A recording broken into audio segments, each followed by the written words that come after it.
Buenas tardes con todos los docentes que nos acompañan. Esta es la del tercer webinar de la serie Educación STEM. Estamos desde el Ministerio de Educación, la Subsecretaría de Desarrollo Profesional, la Dirección de Formación Continua, dándoles la bienvenida a los docentes que nos están acompañando esta tarde. Tenemos ya una buena asistencia, cerca de 400 docentes, y en esta ocasión vamos a tratar el tema educación STEM y matemáticas. Se explorará el por qué la educación en matemáticas es crítica en la educación STEM y algunos aspectos centrales en la didáctica de las matemáticas. Como siempre, nos acompaña la Fundación Siemens Stiftung, la STEM Academia desde Colombia. En esta ocasión también nos acompañan desde Canadá el equipo PREST y quisiera también darle la bienvenida a Magali Ramos, de la Subsecretaría de Desarrollo Profesional, para que nos dé unas palabras. Listo, muchas gracias Esteban y muchas gracias a todos los colegas que están esta tarde, que está un poco fría en Quito, ahora acompañándonos en este webinar. Este es, como bien lo dijo Esteban, este es el tercer webinar que estamos presentando. Este es un esfuerzo para promover lo STEM, la educación STEM. Para nosotros como visión desde el Ministerio de Educación es muy importante poder reforzar y dar a los docentes las herramientas para mejorar las capacidades del tema del día de hoy, que son las matemáticas. Es justamente un tema muy importante y sensible en el contexto educativo del Ecuador. Tenemos varios datos de procesos de evaluación, tanto de los estudiantes como de los docentes, en donde se evidencia una necesidad de reforzar la enseñanza de las matemáticas. Así que bienvenidos a este webinar. Muchas gracias a todos nuestros colaboradores por su apoyo y damos ahora por iniciada esta sesión. Gracias. Gracias, Magali, por tus palabras. A continuación, igual que en las otras ocasiones, les presentaré a los panelistas. Nos acompaña Ulrike Val, de la Fundación Siemens Stiftung. Está también Mauricio Duque y Margarita Gómez, de STEM Academia de Colombia. Y del equipo PREST, Estefan Berlellón y Annie Fontaine. Y la mecánica será igual que las otras ocasiones. Ellos tendrán la palabra para, hacer la presentación. Y en cuanto a las preguntas, el canal está abierto para que puedan seguir compartiendo sus dudas y comentarios. A diferencia de otros países, les saludo desde un día de lluvia largamente esperado en Santiago de Chile y Chile toda. Y gracias por acudir a este tercer webinar que Siemens Stiftung, la Fundación Internacional, está llevando a cabo junto con STEM Academia y hoy PREST. Si me permiten, un par de filminas solamente introductorias para el gran marco de esta serie que STEM Academia de la Academia de Ciencias Exactas y Físicas de Colombia está llevando a cabo para usted. Contarles que hay una filmina que es en realidad la última, que es una invitación a una conferencia internacional de educación en cambio climático para Latinoamérica.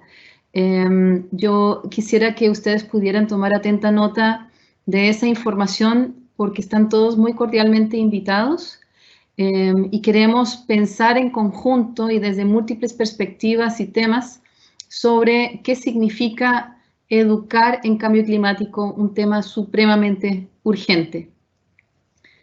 Aquí aparece... Listo, Ulrike, ya está activa la presentación. Perfecto. Pasemos directamente a la segunda filmina, por favor. Decir que la Fundación Siemens, que existe hace 10 años, se aboca a educación STEM como una línea muy principal, no desde una necesidad económica solamente, aunque esté en el título como casi que llamando la atención muy potentemente, sino porque creemos que para la creación, la consecución de una biografía muy integral, las áreas STEM son fundamentales en la educación.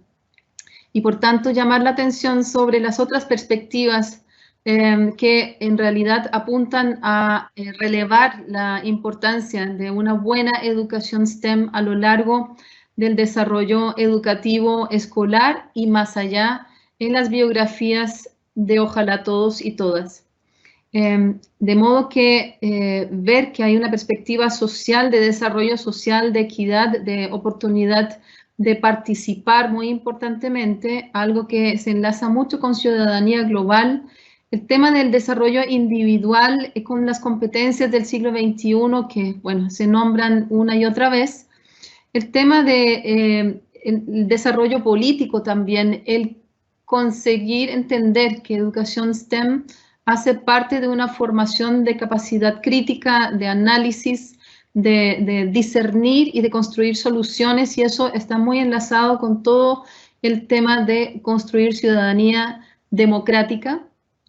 Y por supuesto, la perspectiva económica, que estamos claros que necesitamos desarrollar mucho más masa crítica de gente que se aboque a profesiones de ese ámbito en un mundo cada vez más tecnologizado y un mundo que necesita tecnología y ciencias para poder afrontar los retos que, por supuesto, hoy estamos viviendo todos y otros que seguramente nos esperan. Siguiente. Siguiente, gracias. Tenemos un programa que se llama Experimento, un programa que ha ido migrando hacia muchos países desde un ejercicio de desarrollo en Alemania que ha sido desde el principio internacional y que tiene la intención de ayudar a los docentes de forma muy práctica a que pueda desarrollar educación STEM con las herramientas y las metodologías necesarias para integrarlas no solamente a los objetivos de aprendizaje puestos y exigidos en el currículum, sino para poder enseñar y aprender los niños en un modo mucho más flexible, mucho más creativo, de modo que es un programa basado en la enseñanza y el aprendizaje en indagación, y llamar la atención que que el programa no solamente está concebido para ser presencial, sino que ha ido migrando a las posibilidades de integrarlo al ejercicio de educación a distancia como una opción combinada o, como le dicen, blended. Y por tanto, para nosotros es muy importante poder ofrecerles por plataformas con medios educativos abiertos, gratuitos, accesibles para todos y adaptables para muchos contextos. El programa ha sido adaptado para currículos de varios países y esperamos poder ser útiles también para el contexto ecuatoriano. Gracias. La siguiente. El programa Experimento trabaja sobre 3 áreas principales: salud, medio ambiente y energía, y trabaja a lo largo de la cadena educativa. Inicia con los más chicos, desde kindergarten y preescolar, pasando por educación básica y llegando hasta educación secundaria o media, no sé cómo se dirá en el Ecuador.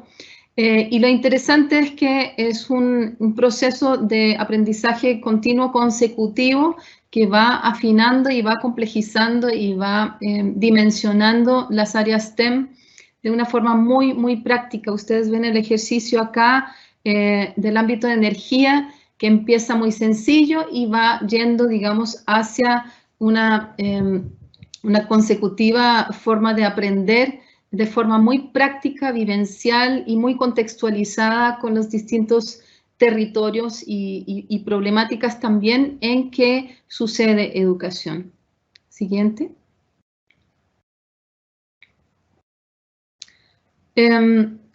Voy a centrarme solamente en el círculo de indagación que ustedes seguramente conocen y que subyace a este programa Experimento, que está disponible en varios idiomas, entre ellos, por supuesto, el español, pero también en inglés. Lo digo porque posiblemente para ustedes puede ser útil para fomentar al mismo tiempo del aprendizaje de áreas STEM, el aprendizaje de lenguas. Siguiente. Y decirles que muy concretamente ahora en situación de pandemia y las exigencias al que se ha visto abocado también el sistema educativo del Ecuador, poner a disposición 2 plataformas. Uno es el portal de medios de nuestra fundación, que es internacional, que cuenta con una muy amplia gama de recursos educativos abiertos. Tenemos un newsletter, una carta cada 2 semanas que vamos nutriendo con ofertas prácticas útiles para los profesores en situación de educación a distancia.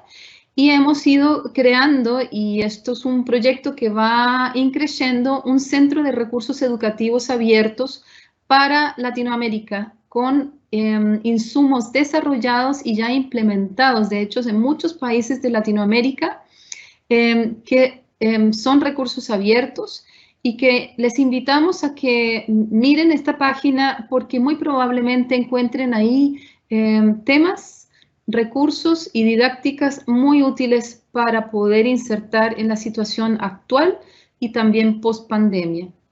Y por último, pasar a la última filmina y cerrar con lo que venía introduciendo todo esto mientras esperábamos las filminas, que es una muy cordial invitación a la próxima segunda conferencia internacional en educación en cambio climático, que está focalizada no solamente mirar qué es lo que se debe hacer a través de la educación con este tipo de temáticas que son tan urgentes y que no dan espera, y que también son una explicación en buena parte de esta situación de crisis global que estamos viviendo ahora, y llama a la solución y la acción práctica, consensuada y colaborativa de todos nosotros, no solamente docentes, sino ecosistemas completos de actores, para que a través de la educación podamos lograr un cambio de hábitos, un cambio de comportamiento y, por tanto, ojalá virar hacia un mundo que pueda sostenerse. Con eso cierro y quisiera dejarles esa invitación muy patentemente y dar, por supuesto, la palabra a quienes en realidad van a llevar este programa hoy. Muchas gracias. Bueno, muchas gracias, Ulrike. Realmente una cordial bienvenida a todos los y las docentes que se han conectado el día de hoy, en la tarde de hoy. Espero que algunos de los que estuvieron en las 2 ocasiones pasadas hayan podido nuevamente conectarse. La idea de hoy es abordar una temática que es central, que son las matemáticas. Las matemáticas, al igual que el lenguaje del español, son 2 lenguajes con los cuales se mueven muchos de los conocimientos que abordamos, y particularmente las matemáticas son el lenguaje de la ciencia, la ingeniería y la tecnología. Este webinar es un esfuerzo de varias instituciones y no quiero dejar de mencionarlas. El Ministerio de Educación de Ecuador, que pues nos ha invitado muy cordialmente y que le agradecemos la invitación. Está EduTech, que ha promovido todos estos enlaces para que se pueda hacer este evento. Está la Fundación Siemens Internacional, que ha estado detrás de toda esta actividad de red a nivel de Latinoamérica.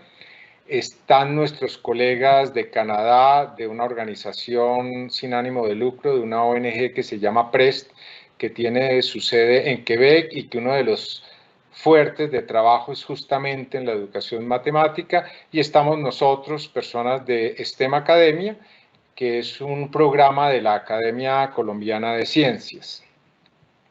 En pantalla ustedes tienen un enlace que igual les colocamos por el chat de preguntas que nos gustaría que respondan. Son algunas preguntas para tener una idea del público que está asistiendo y la visión que de las matemáticas tienen ustedes. Quienes puedan en paralelo utilizar, por ejemplo, el celular para apuntar al código QR o introducir directamente la dirección, o utilizar el clic sobre la parte de preguntas que ya pusimos el enlace. Son 3 preguntas a responder que les va a tomar algo menos de 30 segundos hacerle. Vamos a comenzar entonces con la actividad del día de hoy. Básicamente la charla está estructurada de la siguiente forma. Primero vamos a hacer un breve resumen de la educación STEM para aquellos que no estuvieron las veces pasadas, porque si vamos a hablar de las matemáticas en la educación STEM, hay que recordar algunos aspectos básicos de qué es eso de educación STEM. Un segundo componente va a ser por qué es importante la educación matemática en la educación STEM. Un tercer componente es hacer un examen de lo que nos dicen los datos de la situación de América Latina en particular, de nuestros países, a partir de pruebas estandarizadas regionales e internacionales que se han realizado, que nos da un diagnóstico de cuál es la situación que tenemos actualmente en el continente. Luego vamos a abordar la sección que desde nuestra perspectiva es la parte central, es realmente el plato fuerte de la presentación, que es mostrarles ejemplos de actividades de enseñanza para promover aprendizajes. Van a tener la oportunidad de conocer sitios a los cuales se pueden conectar y materiales que hay disponibles que les pueden ayudar en su labor en la enseñanza de las matemáticas. Y finalmente, a título de cierre y de resumen, vamos a revisar muy rápidamente qué dice la investigación sobre la educación matemática, que de paso va a permitir consolidar conceptualmente algunos de los aspectos que vamos a examinar. En el camino vamos a hacer dos saltos, dos momentos de parada, para dar tiempo a responder algunas de las preguntas que tienen ustedes. Vamos a empezar primero con un breve resumen de qué es eso de educación STEM. Bueno. Quienes nos acompañaron en el primero de los webinars recordarán que hicimos énfasis en decir que STEM per se no es una metodología, sino tiene que ver más como con un objetivo que se quiere alcanzar en términos de esas 4 áreas. Entonces, más allá de decir que hay ciertos pasos, lo importante es tener diferentes aproximaciones de enseñanza que permitan tener una educación de calidad en ciencia, tecnología, ingeniería y el tema de hoy, matemáticas. Esta idea de STEM, digamos, el uso de esta sigla y la motivación por estas áreas, surgió hace varios años y surgió como una forma de dar respuesta o de intentar dar respuesta a 3 problemáticas. La primera es aumentar la motivación por las áreas STEM y por las carreras STEM en diferentes grados, no solamente profesional, sino pues digamos técnico, tecnólogo, etc. También lograr una participación equitativa en estas áreas y particularmente aumentar la participación de mujeres en las áreas STEM, que sigue siendo baja. Y una que nos compete a todos los ciudadanos y es tener una alfabetización básica en estas áreas para poder tomar decisiones informadas. Algo que también vimos es que esta idea de educación STEM, si bien no es igual a proyectos integrados, puede traducirse en este tipo de proyectos en el aula, pero antes de hacer cualquier tipo de proyecto hay que garantizar que haya una formación de calidad básica en el área de matemáticas, en el área de ciencias y por supuesto en el área de lenguaje, porque pues toda la parte de comunicación requiere esa competencia básica. Mientras eso no se logre, es difícil alcanzar otro tipo de proyectos. Ya Ulrike nos mencionaba algo sobre las habilidades del siglo XXI, hay diferentes interpretaciones y formas de presentarlo, pero básicamente tienen lo mismo. Esta es la que presenta el Foro Económico Mundial, y les habíamos hablado de la importancia de las competencias de las alfabetizaciones básicas. Entonces habíamos hablado en el webinar pasado de la alfabetización científica, pero hay 2 que están muy relacionados con las matemáticas también. Lo que ellos llaman en inglés numeracy o alfabetización numérica, es como la traducción que se ha encontrado, que habla de esta habilidad matemática básica para poder manejar datos, para poder, por ejemplo, involucrarse en situaciones de intercambio financiero, etc.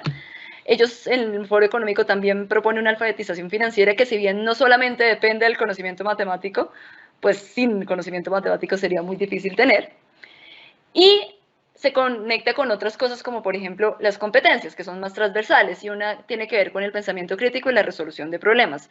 En matemáticas deberíamos aprender a resolver problemas, a poder traducir una situación, digamos, de la vida real en un modelo matemático que nos permita hacerlo más fácil de resolver, y nos permite también desarrollar pensamiento crítico en la medida que podemos tener acceso, por ejemplo, a la interpretación de datos. Entonces, aprender matemáticas en el siglo XXI es importante porque nos permite realmente desempeñarnos como ciudadanos. Y bueno, en términos de cualidades de carácter o actitudes hay muchas. Por ejemplo, todo el tema de persistencia es importante, ser capaz de buscar diferentes soluciones, de adaptabilidad, digamos, tener diferentes caminos para llegar a un problema, y entonces la educación matemática también nos puede ayudar a eso. Bueno, básicamente sobre los 2 webinars anteriores, creo que el Ministerio de Educación ha puesto a disposición la grabación de ellos. Igual en nuestro sitio internet que aparece allí pueden encontrar un buen número de materiales y fichas En el portal de medios de la Fundación Siemens para Latinoamérica también pueden encontrar, en un momento les ponemos el enlace en el sitio compartido de respuesta a preguntas para que puedan acceder a toda esa información anterior. Queremos entrar ahora a examinar por qué son importantes las matemáticas en la educación STEM.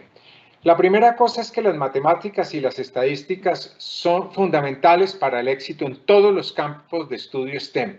Uno no puede hacer realmente ciencias con algo de seriedad si no tiene una comprensión importante de las matemáticas, una serie de habilidades y comprensiones. Como dice allí, las matemáticas proporcionan un lenguaje universal para describir y razonar sobre modelos y fenómenos del mundo real.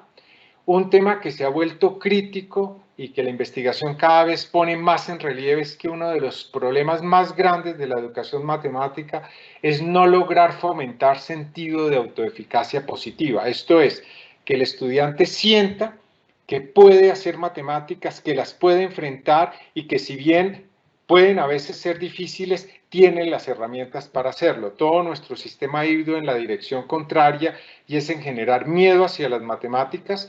Ese miedo hacia las matemáticas es lo que explica en buena medida por qué a las personas no les gustan las carreras de corte STEM y por qué, por ejemplo, se dan las brechas de género, como vamos a ver más adelante.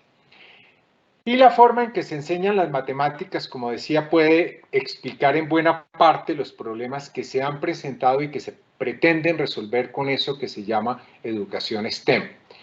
Un documento que la vez pasada presentábamos y que queremos insistir que es bastante bueno, es un documento de hace un poco más de un año, en el cual en un plan estratégico para los Estados Unidos, la Academia Americana, las academias de Estados Unidos reflexionaron sobre el rol de la educación STEM y esto lo hacen con una retrospectiva de casi 100 años de trabajo en el tema y uno de los aspectos que marca muy bien es hay que hacer de las matemáticas un imán si queremos resolver las cosas. Y un imán es algo que atrae a las personas y no que las aleja.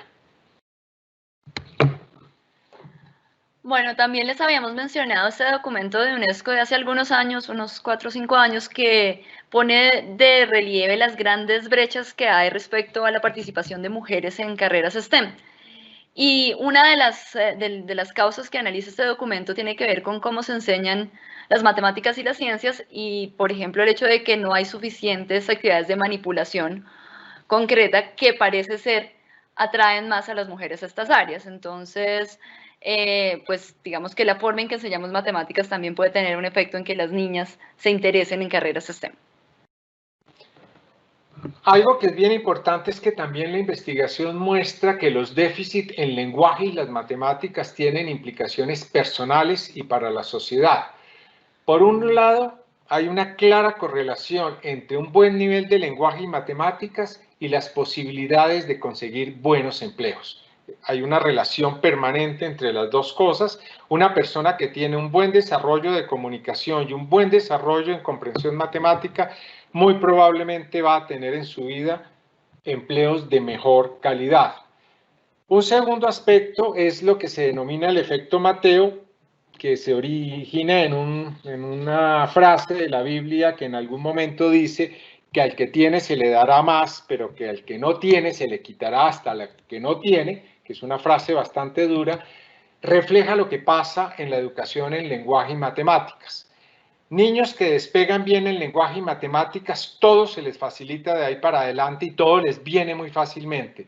Niños que comienzan mal en lenguaje y matemáticas permanentemente van a sufrir en la escuela y se va a convertir en un camino tortuoso que los va a ir alejando y que muy probablemente a muchos de ellos los va a sacar del sistema escolar. Hay investigaciones, por ejemplo, en Inglaterra que muestran la relación entre bajos desarrollos de competencias de lenguaje y matemática en los primeros años con criminalidad cuando se llega a la adolescencia y a la etapa adulta. De modo que no es un tema menor.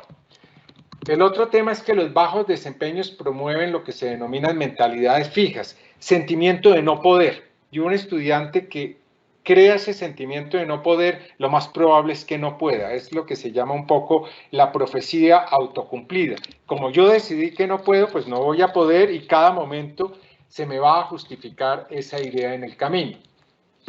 Las conexiones de las matemáticas con las diferentes áreas de STEM son bien importantes.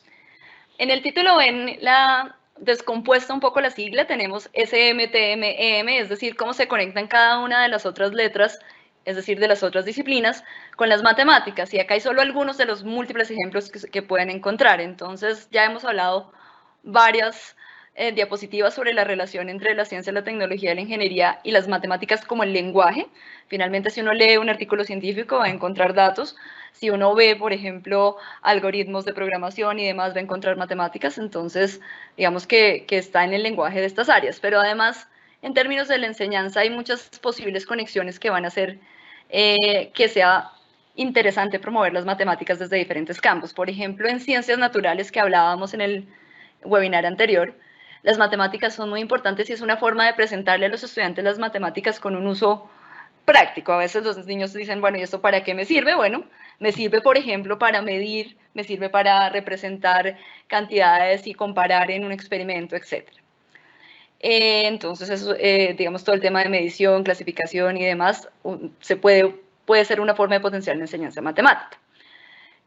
También para modelar, la educación en ciencias en primaria no está tan enfocada en la modelización, pero a medida que vamos subiendo a la secundaria y a la universidad, los fenómenos naturales se trabajan mediante modelos y los modelos son matemáticos. Por ejemplo, los modelos sobre la progresión de la pandemia son modelos matemáticos que tienen en cuenta un fenómeno natural que es una infección.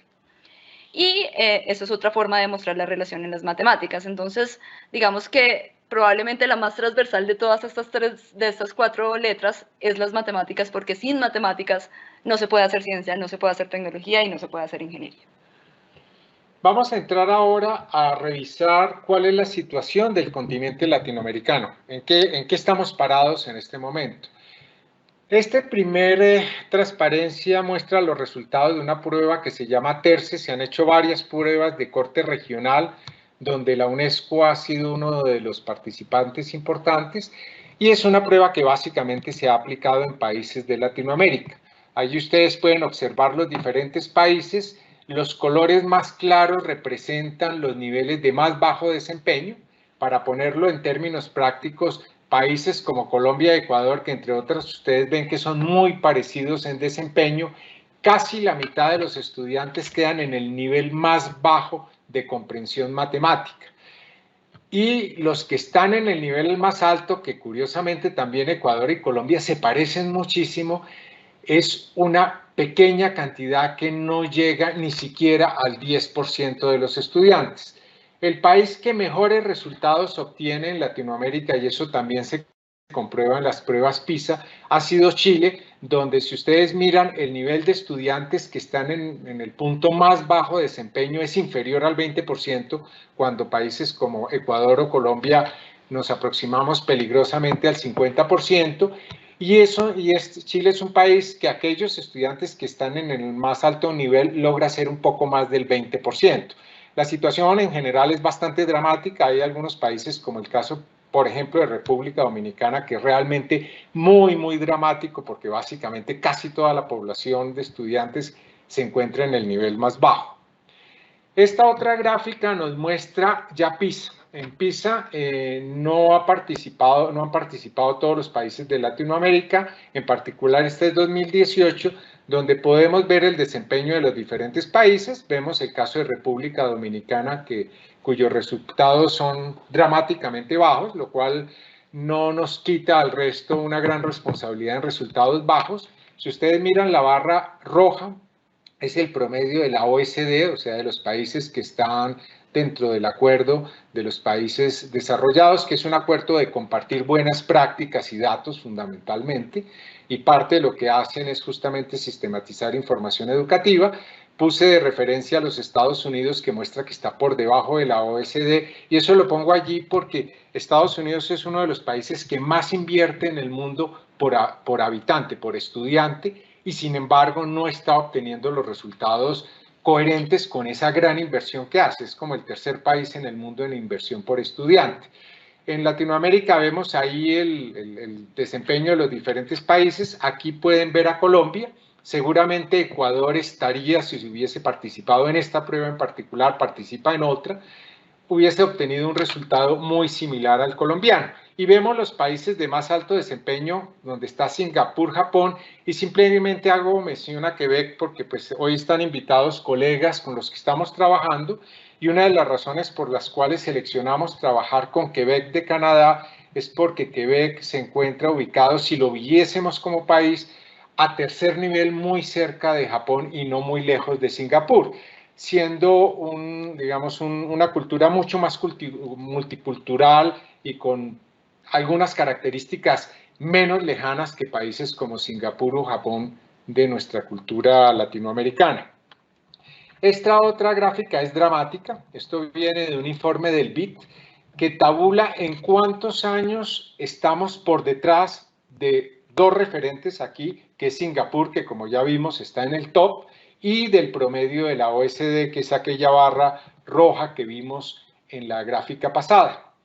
Esto se expresa en años de diferencia. Esto significa que a los 15 años, y voy a coger el caso colombiano, a los 15 años un niño promedio, en este caso un adolescente promedio, está 4 años por detrás del promedio de un estudiante de la OECD. Es como si hubiese estudiado 4 años menos y apenas está llegando al grado 9º. O sea, si ustedes restan 9 menos 4, ya se dan cuenta que casi se ha perdido la mitad del tiempo en nuestro sistema educativo. Y si lo comparamos con Singapur, Colombia se encuentra 6 años menos para niños, para jóvenes de la misma edad. Esto es, un joven a los 15 años, que es quien presenta la prueba PISA, tiene un desfase ya que en años de estudio representa todo eso. O sea que nuestro sistema es altamente ineficiente en la enseñanza de las matemáticas. Todo esto está centrado en las matemáticas. Ahora bien, algo que nos gusta a nosotros insistir es que los resultados educativos son multifactoriales. Multifactoriales significa que hay muchos factores que intervienen, muchísimos, y ustedes los conocen. Los padres de familia a veces ayudan, a veces no ayudan, el medio ayuda, no ayuda, los recursos a veces no se tienen, hay muchos factores, pero sin embargo en un estudio que se hizo no hace mucho en América Latina, en el cual a partir de la utilización de datos administrativos de la prueba PISA, porque la prueba PISA no solo es el examen que se aplica, sino se recoge una gran cantidad de información que se denomina factores asociados, que permite hacer estudios estadísticos más profundos. Una de las preguntas de esos estudios es ¿cuál es el impacto de cada uno de esos muchos factores? La lista de factores que influyen en los resultados educativos es muy grande y esta gráfica muestra cuál es ese impacto. Por ejemplo, la mentalidad del estudiante, sus expectativas y su motivación explican el 30% de los resultados. O sea, un 30% de lo que pasa se puede explicar a partir de las mentalidades. Y esas mentalidades dependen de cómo afronta el niño las cosas. Indudablemente, si el niño no está motivado a estudiar, pues las cosas no van a funcionar bien. Yo creo que eso es algo más o menos de sentido común. Un hecho importante es que esa mentalidad, esa promoción de lo que se denominan mentalidades crecientes, de generación de expectativa y motivación, está en buena medida en manos de la escuela. Un segundo aspecto son los docentes, que tienen un impacto estimado del 16%. Cuando hablamos de esto es la formación de los docentes. La formación de los docentes es muy importante y es algo sobre lo cual también el sistema puede jugar. Hay un 23% que tiene que ver con la escuela misma, con el liderazgo de los rectores, con la organización de la misma escuela. Hay un estudio que no hicimos referencia acá, pero quien esté interesado nos escribe y se los pasamos, que es un estudio que se hizo en Chile comparando escuelas de bajo desempeño, medio desempeño y alto desempeño, y el estudio concluye algo que es muy bonito. No encontramos, más o menos lo pongo entre comillas, es lo que dice la gran conclusión del estudio, no encontramos resultados sustancialmente diferentes entre las escuelas en que los estudiantes no aprenden y las escuelas en que los estudiantes aprenden, en términos de infraestructura, de ladrillos, de pupitres, de docentes. Lo que encontramos es que en las escuelas donde los estudiantes aprenden hay una muy buena organización de la escuela, hacen lo que hay que hacer organizadamente, hay un rector que está empoderado y liderando los procesos, pero finalmente el resto de factores encontraron cosas muy, muy parecidas. Entonces esto lo pongo porque lo que quiere decir esto más o menos es que el 70% de los factores están bajo el control de la escuela si la escuela lo sabe hacer. Queda un 30% por fuera sobre el cual no tenemos control. Los problemas de baja nutrición los podemos resolver parcialmente con los desayunos escolares, con algunas actividades que se pueden hacer desde los ministerios, pero indudablemente hay elementos sobre los cuales es muy difícil resolver, pero la buena noticia es que una escuela bien organizada, con docentes bien organizados y con metas muy claras, es muy probable que logren compensar cosas. En resumen, el desempeño en matemáticas de la región es bajo en relación con el mundo. A los 15 años, nuestros estudiantes han aprendido lo que aprenden los estudiantes de países desarrollados en la mitad del tiempo. Eso es dramático porque nos estamos gastando el doble de tiempo para lograr un mismo nivel de aprendizaje, lo cual implica que toda nuestra primaria y secundaria no da para llegar a los niveles que necesitamos formar. Si las matemáticas son un foco central en los países de buen desempeño, realmente en los países de Latinoamérica es una urgencia por los niveles tan bajos de desempeño que tenemos. Un examen de los recursos invertidos no necesariamente explica la situación. Estábamos mirando que República Dominicana es un país que invierte algo muy similar a Colombia, por ejemplo, por estudiante, y sin embargo las diferencias en desempeño son grandes.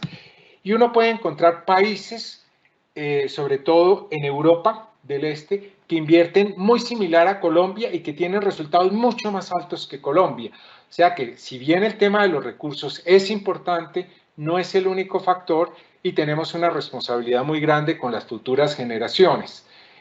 Un ejemplo interesante es el caso de Canadá, que su inversión no es muy alta, está en el promedio de la OECD, de los países de la OECD, y sin embargo es uno de los países de más alto desempeño educativo en el mundo. Entonces hay cosas que se pueden hacer sabiendo utilizar los recursos de forma inteligente y sobre todo concentrándose allí donde es importante.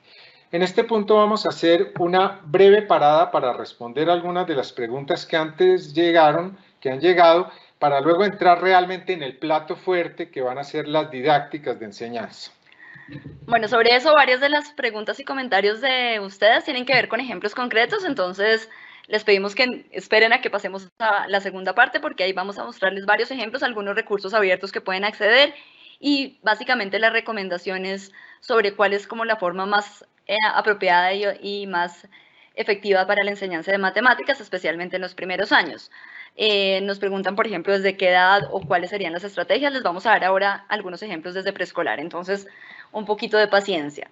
Las preguntas que no tienen que ver específicamente con ejemplos tienen que ver con los resultados que vimos y cuál podría ser la causa de que países como Colombia y Ecuador tengan resultados tan bajos, si tiene que ver con el modelo mismo o la implementación del modelo educativo en general. Supongo que hay un poco una mezcla de todo. No conozco en detalle el caso del modelo educativo de Ecuador, pero en Colombia pasa un poco eso. Hay documentos que podrían estar actualizados, pero cuando llegan al aula los docentes no necesariamente tienen la capacitación o los recursos y las comunidades de aprendizaje que soporten la implementación. Entonces, la enseñanza de las matemáticas, digamos que no responde a lo que se sabe sobre las matemáticas. También hay algo que hemos visto, al menos en Colombia, no sé cómo será el caso en Ecuador, es que hay una presión como por cubrir contenidos y avanzar muy rápido en matemáticas sin verificar realmente si los estudiantes están aprendiendo, y eso termina siendo una carga para todos y los estudiantes le toman fastidio a las matemáticas porque sienten que pues les van poniendo cosas cada vez más difíciles sin realmente pues comprenderlas. Esa sería como la respuesta, si bien pues no es un estudio, sino es más como la percepción que tenemos desde el caso colombiano, que puede ser muy similar en el caso ecuatoriano. Bueno, vamos entonces a continuar. Estamos revisando otras preguntas. Vamos a entrar en la parte fuerte donde seguramente van a encontrar algunas respuestas, algunas de las preguntas que ya han venido haciendo. Hemos tratado de hacer una parte, espero que los videos funcionen bien, porque queremos mostrarles actividades de enseñanza de matemáticas que son sencillas y son poderosas. Esas son las que son buenas, que no son difíciles de llevar al aula, que hay que comprender qué es lo que se está haciendo, pero que no requieren de materiales fantásticos, todo está al alcance de la mano y que permite potenciar considerablemente los aprendizajes de las matemáticas. Entonces vamos a entrar en esta primera parte. Primero quiero contarles muy brevemente esto que les vamos a mostrar en esta parte de dónde viene. Esto viene de un esfuerzo de colaboración de muchas entidades. Allí a la derecha tenemos parte de esas entidades, entre ellas ha estado el Ministerio de Educación de Colombia, varias fundaciones privadas, entre las cuales está la Fundación Siemens, que es la que ha permitido organizar en buena medida este webinar. Hay universidades y pues está el equipo de PREST con el cual hemos colaborado ya por un tiempo superior a los 10 años para llegar al tipo de cosas que ustedes van a ver en este momento. Todo esto se ha desarrollado a partir de dos grandes pilares. Un pilar es el de la investigación sobre la educación matemática, y ahí hay tres tipos de investigación que son diferentes. Investigación empírica, que permite con datos de resultados de los estudiantes ver qué funciona y qué no funcionó, qué funcionó y qué no funcionó. Investigación que viene del campo de las ciencias del aprendizaje, que dan el marco conceptual y teórico para muchos de los abordajes que se están proponiendo, e investigación en didáctica propiamente de las matemáticas, donde hay una investigación de mucho más de 70 años en el mundo que da cuenta de cosas que funcionan y que no funcionan. Lo que van a ver ustedes, pueden encontrar muchos ejemplos por internet, no hay nada esencialmente novedoso, es la idea de utilizar bien cosas que se sabe que funcionan poderosamente. Esto que vamos a ver ha sido un esfuerzo grande que se ha desarrollado en el marco de 9 países, de los cuales hay 7 en Latinoamérica, y se han hecho de hecho traducciones a 4 idiomas diferentes. Y pues en este momento estamos simplemente para contarles en el desarrollo de una formación de corte mixto para docentes, pensando un poco en la situación actual que vive el mundo, y pues tratando de trabajar y desarrollar herramientas para que para los docentes sea mucho más fácil hacer cosas poderosas en el aula, que tengan realmente una caja de herramientas a la mano para trabajar con sus estudiantes. Vamos a empezar primero con la matemática en educación inicial. Acá nos vamos a referir básicamente a esa edad, básicamente 4, 5 años, seguramente mucho más, que es el año anterior a abordar el primer año de primaria. Algo que es bien importante, y aquí con esta frase lo decimos, todo comienza por el comienzo. Parece obvio, pero no necesariamente se aplica. La educación matemática debería empezar antes de entrar al primer grado. Hay aspectos que hay que desarrollar antes, porque lo que se ha visto es que entre más temprano se intervenga, más fácil es de compensar los efectos de la pobreza. Hay un libro que les recomiendo de español, que es el que se llama Pobre Cerebro, es de un científico argentino. Es un muy buen libro que hace un compendio de investigación sobre el efecto de la pobreza sobre el desarrollo cognitivo de los niños, y llega básicamente a la conclusión de que si se interviene pronto, muchos de esos efectos se pueden atenuar de forma dramática. Entonces, este es un tema crítico. Lo segundo es que, y ustedes lo saben, hay lo que se denominan las etapas sensibles, los periodos sensibles para ciertas cosas, y en lenguaje y matemáticas hay momentos claves en los primeros años. En esos momentos hay cosas que se pueden hacer con gran facilidad que posteriormente resultan mucho más complejos, por una razón sencilla. Nuestro cerebro es muy plástico al comienzo, pero esa plasticidad se va perdiendo por un efecto natural que es normal para que no perdamos aprendizajes de los primeros años de vida. Cuando la intervención no se hace oportunamente, posteriormente cualquier intervención es mucho más costosa y mucho menos efectiva. Básicamente con eso simplemente queremos dejar ese mensaje de que la educación inicial realmente es muy, muy importante, y vamos a entrar a ver algunos ejemplos. Bueno, vamos a mostrarles acá algunas fotografías de niños trabajando con un material. Este es un material que se ha desarrollado con el equipo de Canadá, con el equipo de PREST. Entonces, pues vamos a pasar relativamente rápido, pero después en las preguntas podemos entrar en más detalle. Por ejemplo, acá tenemos niños de grado 0 preescolar, y es una de las actividades iniciales donde están haciendo asociaciones entre el símbolo y diferentes representaciones de la cantidad. Por ejemplo, una representación con los dedos, una representación con un objeto, con una nube, una representación con puntos, como la organización que se da en los dados o en el dominó. Y la idea es que los niños se familiaricen para entender el significado de un número. Finalmente, cuando uno tiene el dibujito del 2 o del 5, ¿esto qué significa? Eso es muy importante porque es lo que les va a después pasar a la abstracción del símbolo. Entonces, este tipo de actividades son muy sencillas. Básicamente se hace estilo rompecabezas, pues digamos que lo puedan juntar como un pie, y los niños hacen esas asociaciones con el material concreto. Entonces, ese es un ejemplo de una actividad.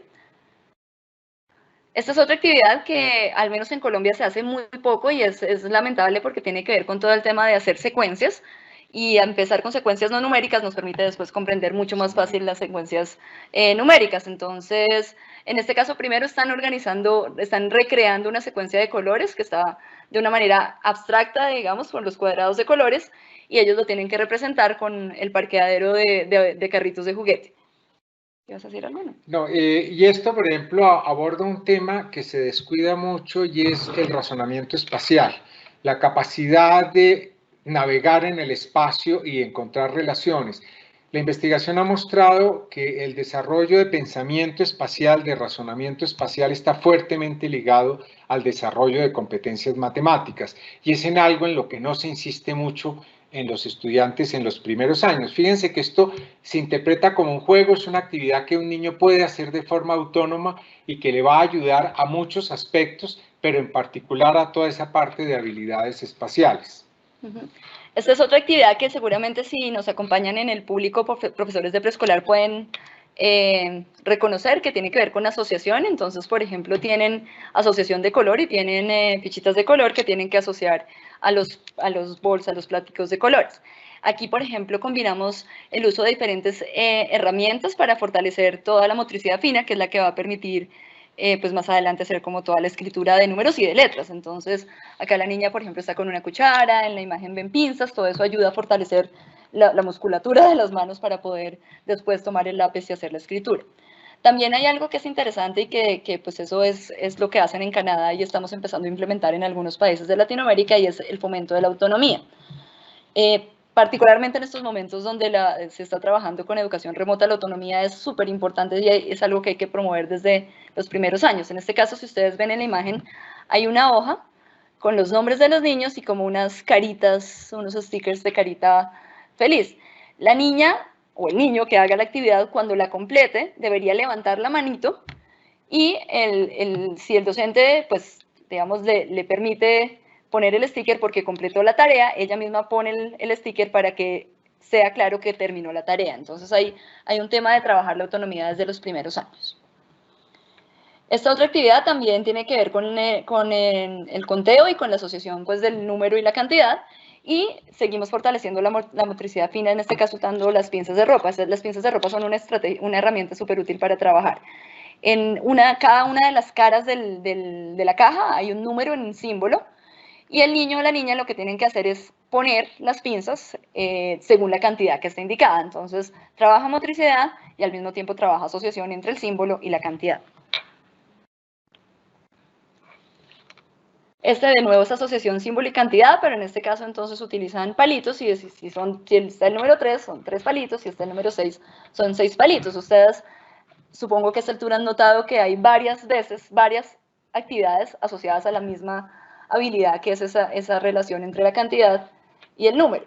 Y la razón es que uno necesita repetir varias veces lo mismo para poderlo comprender en matemáticas. Aquí lo que cambiamos es un poco la forma, el color, el tipo de actividad, digamos, de manipulación que tienen que hacer, pero en el fondo estamos contribuyendo a seguir consolidando la asociación entre cantidad y símbolo. Acá, por ejemplo, vemos una progresión de actividades. Aquí estamos viendo 6 actividades diferentes. Por ejemplo, la que dice manipulativo serie 2 es una actividad en la cual el estudiante tiene una ficha como la que ven allí, con un círculo, un triángulo y un cuadrado, y tiene esos elementos, por ejemplo, recortados en cartón al lado, revueltos todos, y él simplemente debe clasificarlos ustedes entenderán que ya ahí está trabajando una tabla de una entrada, está trabajando formas, reconociendo ciertas formas y habituándose a ciertas formas que más adelante le van a facilitar comprender, por ejemplo, los diferentes tipos de figuras planas. Ya en el manipulativo de la serie 3 aumenta la complejidad, porque entonces les ponemos una tabla que solo tiene una línea, pero tiene dos entradas, porque por un lado está la mariposa y al lado tiene mariposas de esos colores, recortadas con esos colores, y el estudiante debe clasificar la mariposa en el sitio que corresponde. Pasamos al manipulativo en la serie 4, donde ya hay realmente dos entradas completas, donde tiene las mismas figuras, está volviendo a repasar formas y figuras sin necesariamente decir esto es un círculo, esto es un cuadrado, está haciéndose a la idea, está conociendo esas figuras, comprendiendo esas figuras, identificándolas. Eso le va a facilitar cuando entre a primer grado empezarle a poner nombre a las figuras de forma mucho más seria, pero además está trabajando la idea de una tabla de doble entrada, porque tendrá círculos rojos, tendrá círculos amarillos, triángulos azules, y tendrá que ubicar cada una de las fichas en su lugar apropiado. En la serie 5 se complica porque ya no son figuras diferentes, sino la misma figura en que cambia alguna propiedad, como por ejemplo es el tamaño. En la siguiente, en el manipulativo 6, se complica porque empezamos a trabajar ya una noción que es bien importante desde bien atrás, que es el de producto cartesiano, pero lo hacemos de una forma muy intuitiva. Está empezando a poner las diferentes posibles combinaciones de diferente pantalón con diferente camisa, lo va profundizando en trabajar con tablas de doble entrada y empieza a aproximar la idea del producto cartesiano mucho antes de que realmente la vayamos a formalizar. Y por último tenemos una que es un poco más sofisticada, porque ya no trabaja solo con formas sino con símbolos. Entonces tiene que organizar una serie de fichas de cartas que están recortadas, que son las que se ven al lado derecho, y las deben poner en el lugar apropiado de allí. Para cada una de las actividades, por ejemplo, que hemos venido desarrollando dentro de estas progresiones, hay esta idea de progresión. Digamos, el conjunto completo de actividades que estamos probando en varios países es un conjunto que tiene 7 series de actividades, y cada serie tiene entre 25 y 30 actividades diferentes que va progresivamente encadenándose. Ahí ustedes ven cosas de la segunda, de la tercera, de la cuarta, de la quinta, de la sexta y de la séptima serie. Adicionalmente, y aquí les vamos a mostrar un video, este tipo de actividad se organiza para además promover algo que es bien importante, que son las funciones ejecutivas. En las funciones ejecutivas uno lo que espera, y esto en el desarrollo en la primera infancia es fundamental, que el estudiante aprenda a él mismo administrarse, a administrar su tiempo, a organizarse detrás de una tarea. Aquí vemos, por ejemplo, un anaquel donde se encuentran cada una de estas actividades en una pequeña caja. El estudiante va autónomamente y toma una de esas cajas, que no esté marcada aún con que la haya hecho. Cada estudiante desarrolla una actividad diferente. Esto tiene una importancia muy grande porque ningún estudiante se está comparando con otro. No hay otro estudiante que pueda terminar su actividad antes o después porque no están haciendo la misma actividad. Por eso cada serie tiene muchas actividades para ir rotando. Entonces cada niño va, toma la actividad, va a su puesto, hace la actividad, y cuando termina podemos ver lo que sucede acá con este niño. Él se queda levantando la mano en silencio, esperando que la docente o el docente se acerque, le haga algunas preguntas, porque es importante preguntarle por qué hiciste esto, cómo supiste lo que había que hacer, cómo me explicas qué fue lo que hiciste, y una vez el docente o la docente le ha validado el trabajo, el niño se tacha de la lista o se pone un rótulo en la lista, guarda el material, lo lleva él autónomamente al anaquel y toma una nueva actividad. Normalmente en una actividad se hacen 2 o 3 actividades, esto unas pocas veces por semana, y esto cambia considerablemente la preparación previa de los niños. Si ustedes ven, no hay material difícil. Acá sobre la mesa vemos unos papelitos y unos clips, y hemos visto de para atrás cantidad de actividades que se hacen con recursos muy sencillos. Si uno no tiene carritos, puede utilizar tapas de colores, que reciclar toda esa cantidad de tapas que botamos a la naturaleza no sobra y sirve para todo este tipo de actividades. Vamos a ver un pequeño video a continuación que muestra en acción en un aula de clases estas actividades.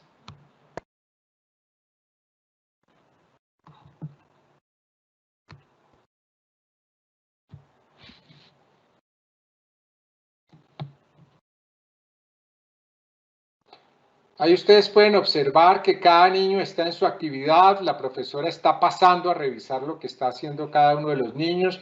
Hay niños en mesas, en el suelo, en diferentes lados. Cada uno está en su actividad.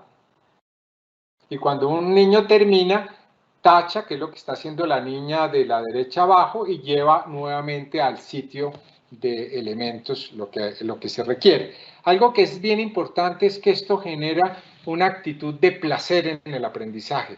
El niño se siente que está en un juego, que está en una actividad que le interesa. Lo que hemos visto sistemáticamente en 3 países que hemos manejado ya este tipo de estrategia es que los niños se enganchan muy rápidamente. Son 4 países en efecto. Se enganchan muy rápidamente, comprenden la actividad. El docente no tiene, después de que esto empieza a jugar, estar insistiéndole, los niños saben qué hacer y el docente libera el tiempo para ayudarle a aquellos niños que más necesidad de apoyo tienen.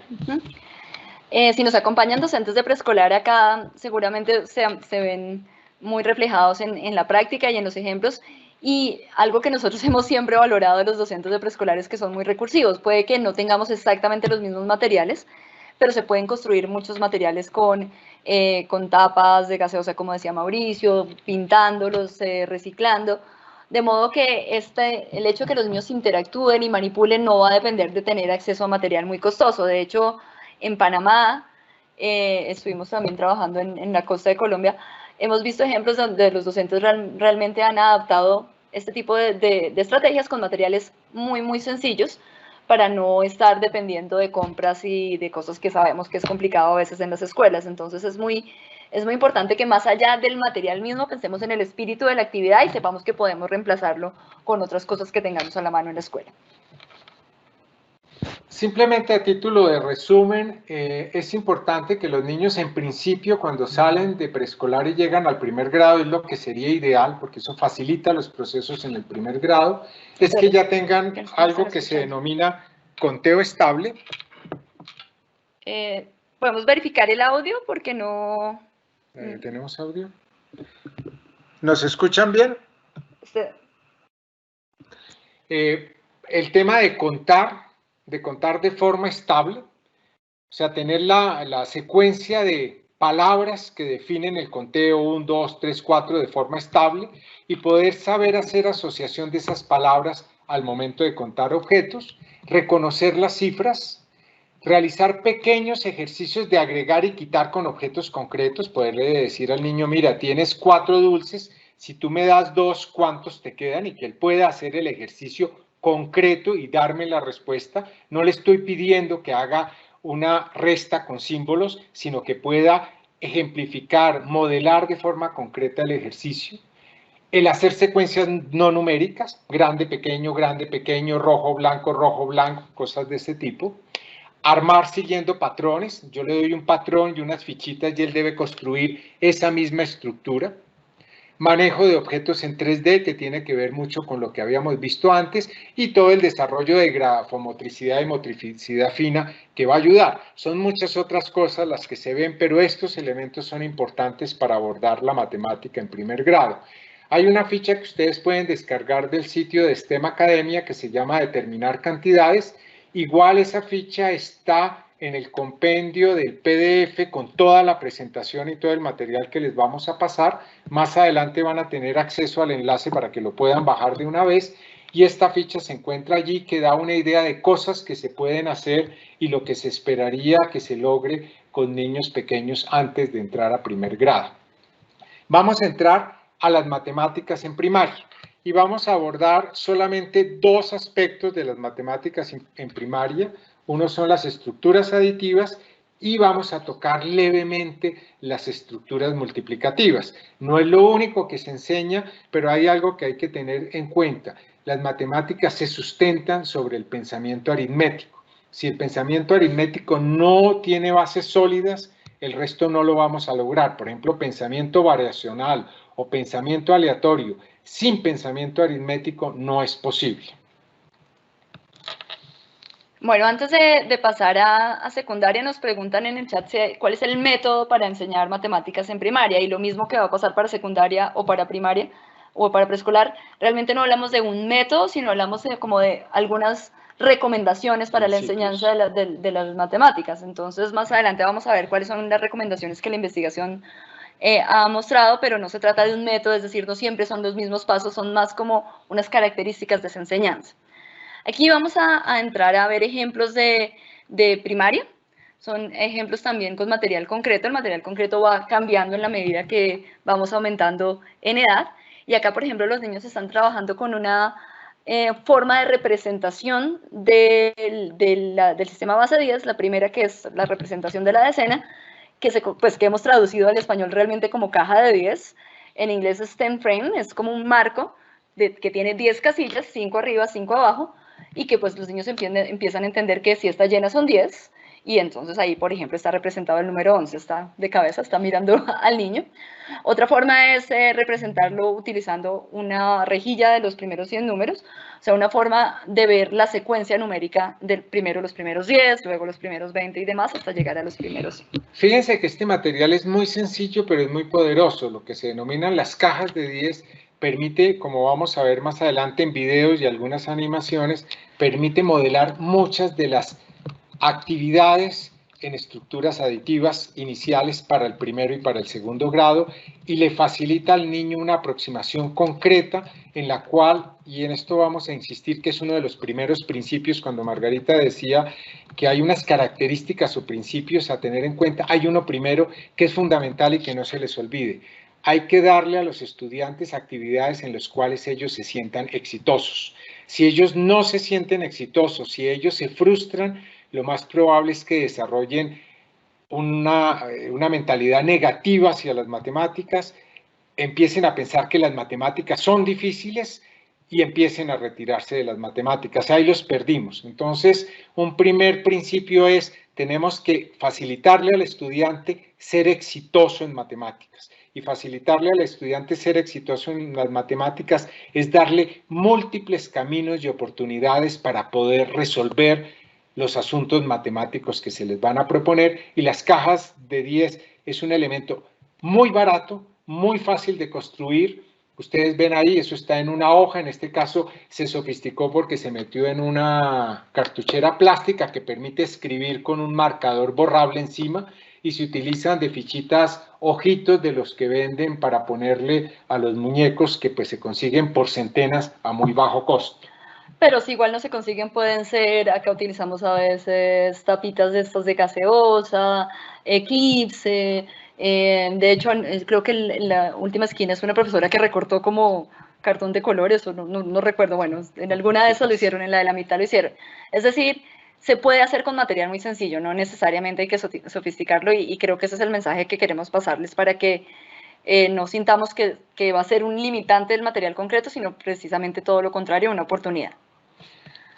Esto, por ejemplo, y muchos de ustedes van a empezar a preguntar, ¿y esto cómo lo podemos trabajar virtualmente desde las casas? Ya les vamos a mostrar algo que les va a gustar mucho porque justo responde a esa pregunta. Aquí quiero insistir en un segundo principio. El primer principio es, los niños tienen que ser exitosos en matemáticas, tienen que disfrutar la matemática. Ese es un primer aspecto fundamental. Si eso no pasa en los primeros años, los perdimos para las matemáticas, y quienes están en los primeros años tienen sobre su espalda una responsabilidad grande en ese sentido, hacer que los niños realmente se sientan que son capaces de hacer matemáticas, que no le cojan miedo a las matemáticas. Acá vemos varios ejemplos de trabajo. En la primera, que está a la izquierda, los niños simplemente están sacando una ficha que sale un número y deben representar ese símbolo en una cantidad. Estamos ayudando al estudiante a relacionar el símbolo con lo que representa ese símbolo. Entonces acá le salió un 2, puso acá una fichita y puso una fichita, el niño acá tiene diferentes fichas y esto es un juego que hacen entre dos. Van sacando al azar fichitas y cada cual va haciendo representaciones. Acá es un poco más sofisticado porque está trabajando con números más grandes de 10. Aquí son varios niños que están trabajando ya con otro tipo de representación, sacan una ficha, no es un símbolo, sino por ejemplo un dado o un dominó, y debe hacer la misma representación en la caja de 10. Acá ya se complica un poco más, esto es de una de las actividades que es con las partes del cuerpo humano, donde el estudiante saca una parte del cuerpo humano, por ejemplo una boca, saca al azar una parte del cuerpo humano y saca al azar una carta que tiene un número de siluetas de personas. Entonces, si yo saco una en que hay 5 niños, la pregunta es, si saco las orejas y 5 niños, ¿cuántas orejas tienen los 5 niños? Y ellos, utilizando material concreto, resuelven ese problema. No le estamos pidiendo que lo hagan simbólicamente. Vamos a ver más adelante que es mejor dejar para adelante esto. Ahora vamos a ver un video que espero que puedan escuchar el audio. Son videos muy cortos que están disponibles para ustedes gratuitamente y que los pueden utilizar con sus estudiantes. Más adelante les contamos más el detalle y que les va a permitir ver cómo funciona todo.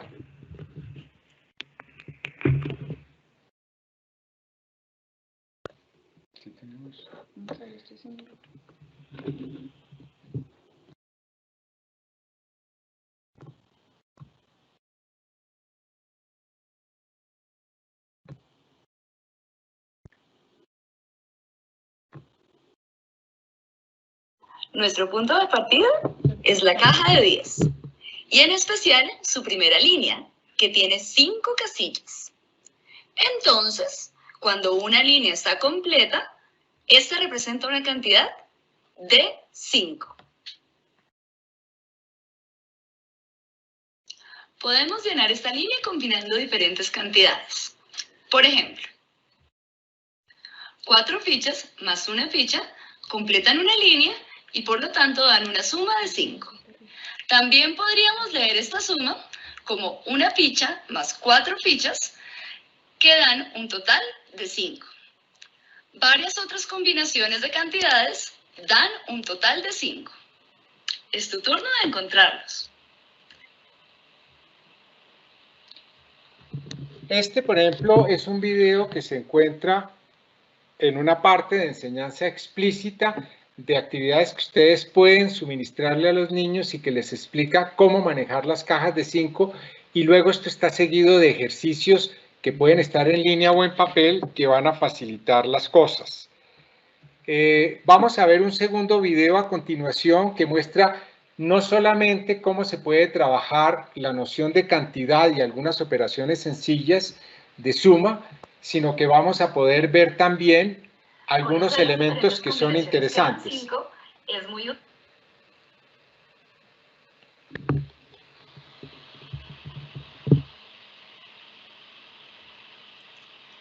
Continuemos desarrollando tu capacidad de calcular mentalmente con las estrategias aprendidas hasta ahora. Primer ejemplo, 7 más 8. Representar un número con una caja de 10 te permite reorganizar la cantidad total de fichas y por lo tanto encontrar la suma más fácilmente. En este ejemplo, puedo tomar las 3 fichas de la segunda línea de 8 y completar la segunda línea de 7. Obtengo entonces una caja completa de 10 más una línea completa de 5. Tengo entonces 15 fichas. También podríamos considerar el total como la suma de 5 más 5 más 5 igual 15. Veamos otro ejemplo. 9 más 3. Represento 9. Vemos que solo falta una casilla para obtener 10. Por lo tanto, buscaremos esta cantidad en el segundo número. Entonces, tendremos una caja de 10 que está llena y otras 2 fichas en la otra caja. La cantidad total es, por lo tanto, 12, porque 10 más 2 igual 12. Bueno, estos son 2 ejemplos de cómo se puede trabajar Las estructuras aditivas, más adelante vamos a ver de hecho otro ejemplo más, utilizando cajas de 10. Esto le facilita al niño la comprensión de lo que está haciendo, el modelamiento, y se aproxima mucho a un juego que puede hacer. Él va a disfrutar las matemáticas haciendo esto. Cuando nosotros exponemos al niño directamente a lo que se denominan métodos convencionales, que es decir, 5 más abajo 4, rayita, y hacer la suma, eso implica un ejercicio de memorización demasiado temprano sin que el estudiante haya podido comprender qué significa eso que está haciendo hasta este punto. En este lugar les tenemos el enlace que se encuentra arriba, igual ustedes van a tener esta presentación, entonces pueden recuperar el enlace donde están todos estos videos montados con ejercicios en línea para que los niños puedan hacer. Esos ejercicios se pueden también suministrar en papel y los videos igualmente se les pueden pasar, por ejemplo, por enlace en WhatsApp o de YouTube, como para que tengan una idea de esos pequeños videos que explican cosas que luego los niños a través de una serie, a través de 3 series de ejercicios, cada uno de 10, 12 ejercicios, van a consolidar algunas comprensiones matemáticas que son claves.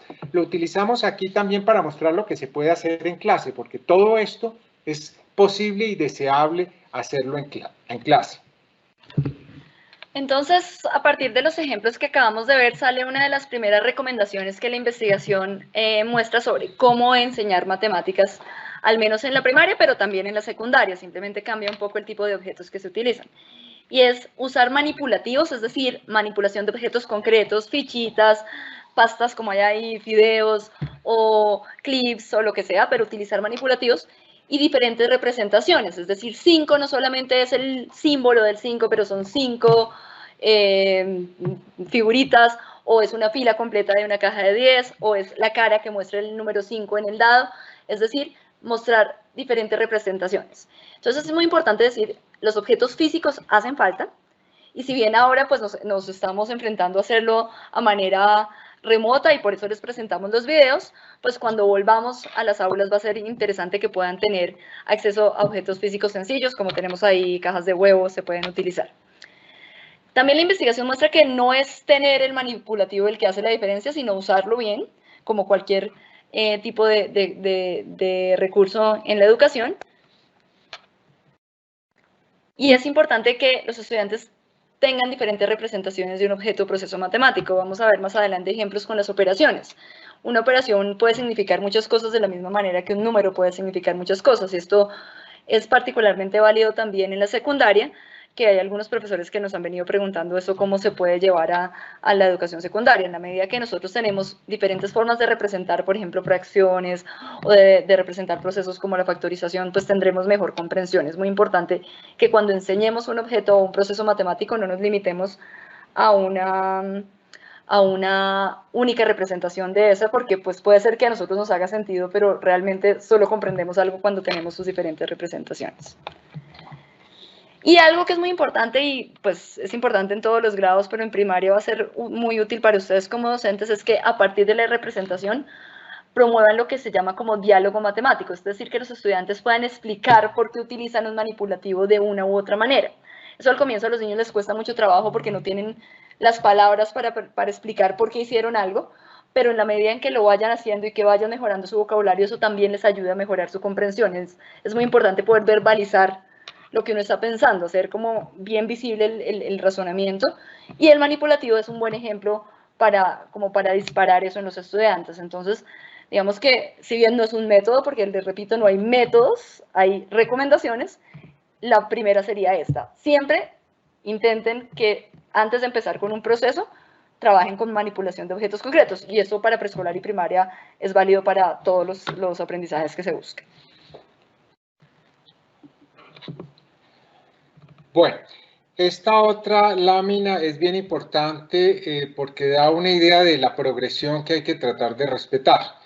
El trabajo con material de manipulación en preescolar y primaria es fundamental y es importante arrancar con cosas muy concretas. Este diagrama trata de expresar un poco cuál es el camino. Lo que se propone es hacer muchas cosas concretas, luego pasar a lo semiconcreto y pictórico y finalmente a lo abstracto y convencional, que está representado en estas 3 líneas que tenemos aquí. Primero objetos 3D reales, luego pasamos a gráficas y figuras. De alguna forma la caja de 10 ya es un nivel de abstracción porque estamos convirtiendo algo concreto en una serie de puntos en una caja.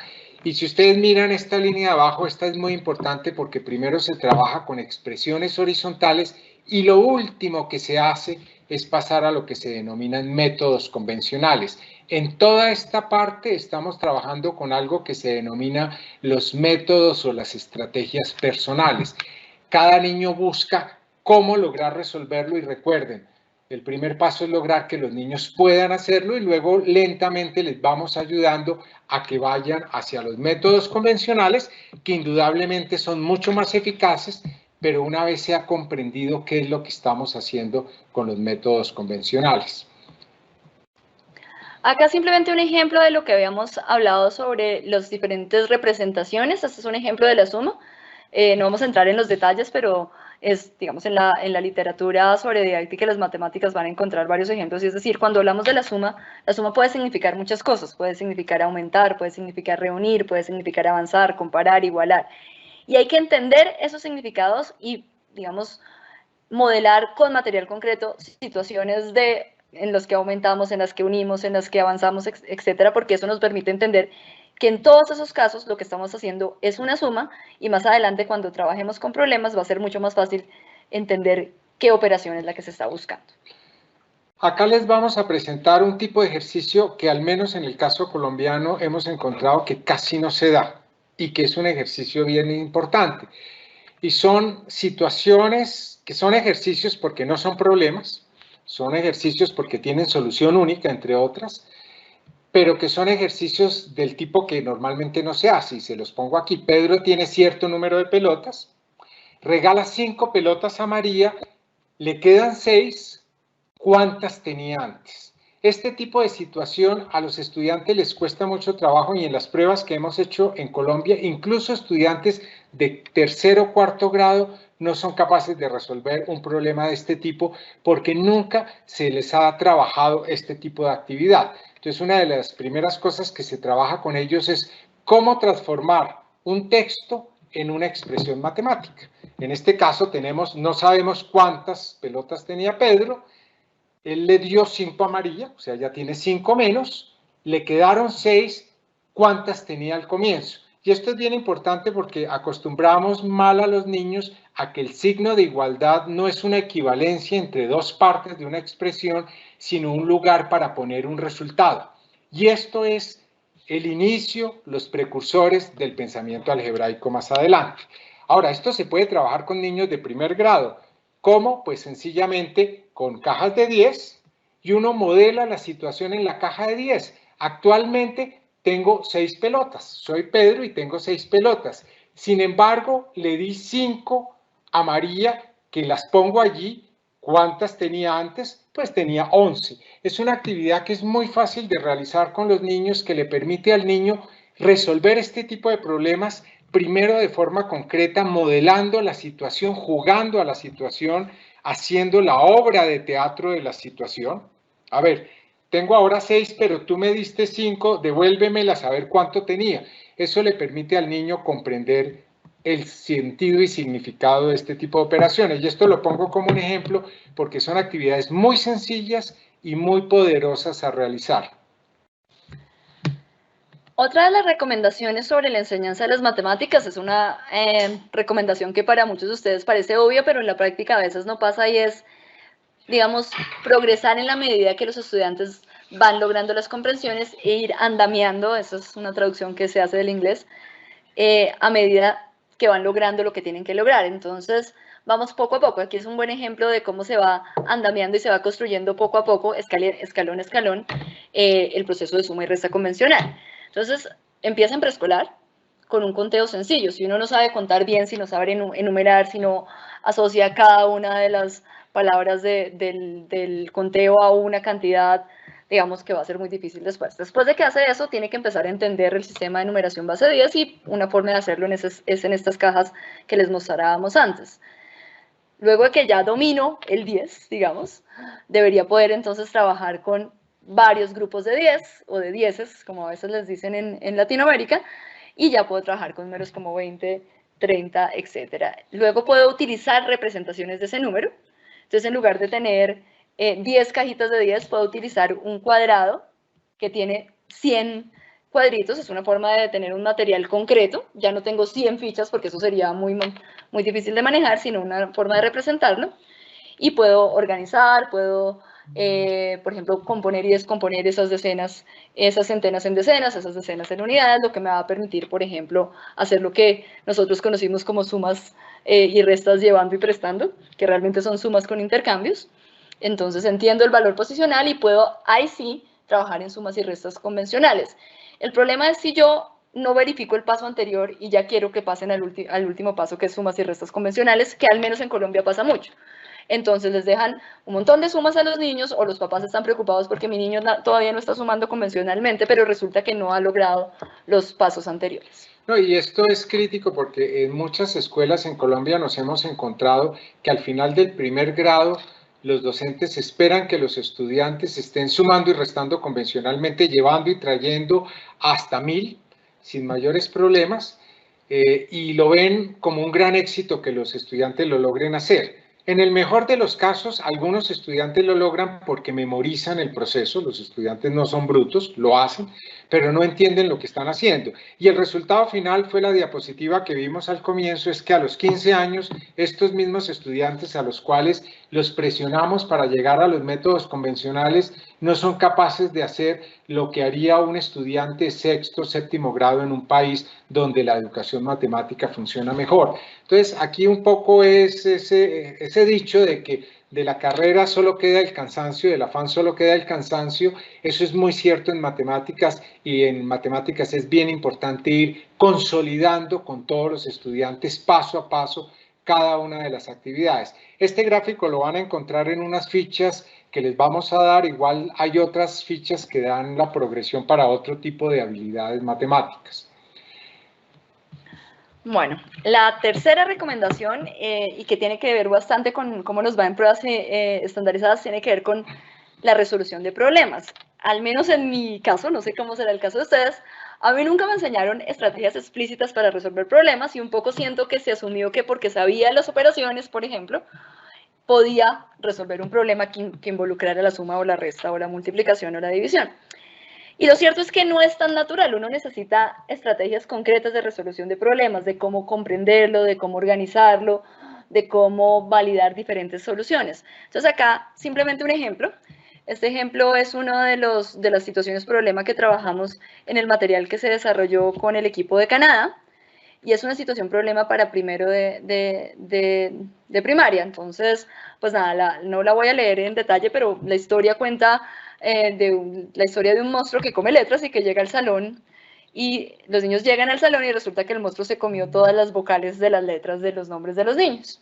Entonces, tienen que encontrar el número de vocales que se comió el monstruo, porque tienen que llevarlo al médico porque comió mucho. Entonces, tienen que saber cuántas vocales se comió, y además tienen que saber cuántas vocales de cada una de las vocales para poderle dar el medicamento que necesita. Y vemos en la fotografía una especie de una estrategia para organizar el problema, y es convertir todo ese texto, que para un niño de primero es bastante atemorizante porque es demasiado texto, en algo que es mucho más gráfico en forma de esquema. Empezar a hacer organizaciones de esquemas. Esa es una posible estrategia. Entonces, el punto es, si yo quiero que mis estudiantes resuelvan problemas, tengo que enseñarles a resolver problemas, y tenemos que reflexionar sobre qué estrategias usamos para resolver problemas. Si esto no se hace explícitamente, es difícil que pase, y es difícil que pase especialmente para algunos de los niños que tienen dificultad. Este tema de la resolución de problemas es clave, y por ejemplo, es un problema que se realiza al tercer mes del grado 1, y pues ustedes lo pueden leer, y no es evidente para los estudiantes en ese momento. El hecho es que con los grupos con los que hemos trabajado con este tipo de estrategias, al final de lo que denominamos los centros de aprendizaje, que son los que preparan al estudiante para resolver la situación problema, los estudiantes lo hacen sin problema, y de hecho lo hacen individualmente, porque la resolución de la situación problema es individual para poder saber cuáles son las dificultades que tiene cada uno de los estudiantes. Aquí vemos varios ejemplos de respuestas de los niños. Por ejemplo, la primera fotografía es una situación problema en la que tienen que decorar el aula con un insecto, ya sea una mariquita o una abeja, y son los niños los que responden, y por ejemplo, al tener las diferentes soluciones expuestas, es una forma de también hacerlo reflexionar sobre otras posibles formas de resolver el problema. Un verdadero problema tiene varias posibles soluciones, entonces es un buen momento para empezar, bueno, la estrategia que usó mi compañero o mi compañera es mejor a la mía o porque es diferente. Creo que es parte del trabajo de realmente enseñar estrategias. La segunda fotografía utiliza algo que se ha perdido un poco y es el tema de hacer dibujos. Finalmente una forma de representar una situación es dibujarla o actuarla si quieren con el cuerpo, y la tercera es más un esquema ya orientado por el docente donde dan las diferentes tareas de un problema. Sí, aquí por ejemplo la del centro es una situación problema que se llama la aventura del oro, que trabaja la desmultiplicación de hecho, y que el niño está confrontado a resolver un cuento detrás de eso, un cuento que lo engancha inmediatamente en los aprendizajes y que no es evidente de resolver para un niño de tercer grado, pero que los niños logran resolver si uno, como decía Margarita, andamia adecuadamente los aprendizajes. El del lado derecho es la historia de unos peludos que se pierden, de una familia peluda que se pierde en la montaña, es para segundo grado y permite abordar otros temas de matemáticas en ese momento. Entonces, ya resumiendo, la idea es que se enseñen explícitamente las estrategias, y no solamente como trucos, que a veces es lo que se enseña, sino con diferentes caminos para hacerlo y como que le sirvan al estudiante para tener un repertorio de posibles opciones. Y para eso, pues tenemos que diseñar problemas que sabemos que los estudiantes van a poder resolver. No tiene mucho sentido crear un problema que no está al alcance de los estudiantes. Entonces, puede que no lo puedan resolver inmediatamente, pero que después de la enseñanza que hagamos, después de que trabajemos con manipulación, con representaciones, que evaluemos, que trabajemos con diferentes momentos de enseñanza, pues realmente lo logren resolver. Mauricio les decía hace un rato que la clave de las matemáticas es que los estudiantes sientan que tienen éxito, es decir, que lo logren, que aprenden y que lo pueden hacer.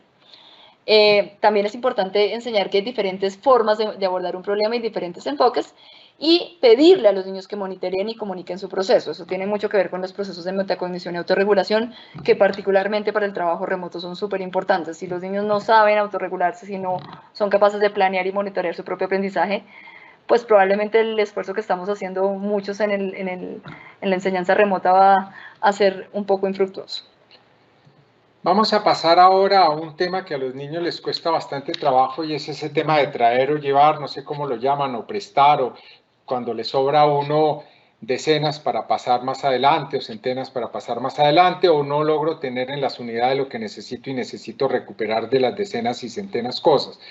Este es un proceso que usualmente los niños aprenden de memoria y no saben qué es lo que están llevando y trayendo. En el mejor de los casos se aprenden el algoritmo o la receta, pero no comprenden lo que están haciendo, y esto es bastante importante que lo comprendan adecuadamente. Vamos a pasar 2 videos que muestran cómo se maneja eso con material concreto. En este caso vamos a entrar a otro tipo de material concreto. Ya vimos las cajas de 10 que normalmente permiten trabajar en primero y segundo grado gran parte de los aspectos y estrategias de operaciones matemáticas. Acá en el centro vemos el siguiente tipo, que es el material en base 10, que uno lo puede tener en 2 modalidades: recortado en papel como está acá, donde cada elemento de estos es una unidad.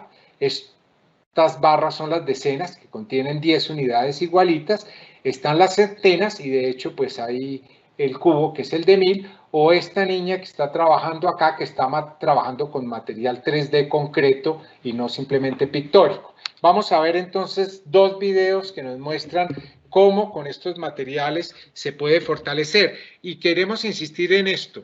Esto no es para hacerle una demostración en alguna clase al estudiante. Esto es material de trabajar todos los días en todas las actividades con los estudiantes. Permitirle al estudiante resolver una situación, problema, un ejercicio, utilizando diferentes tipos de estrategia.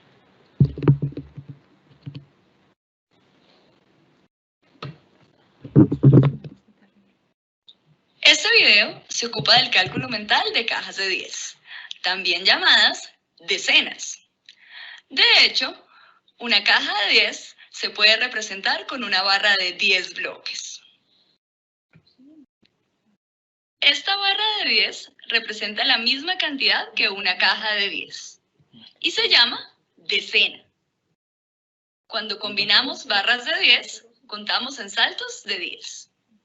De esta manera, 10 más 20 es 30, porque combinamos una decena con otras 2 decenas. También podríamos calcular 20 más 30. 50. Contar en saltos de 10 es una buena estrategia cuando queremos hacer cálculos mentales.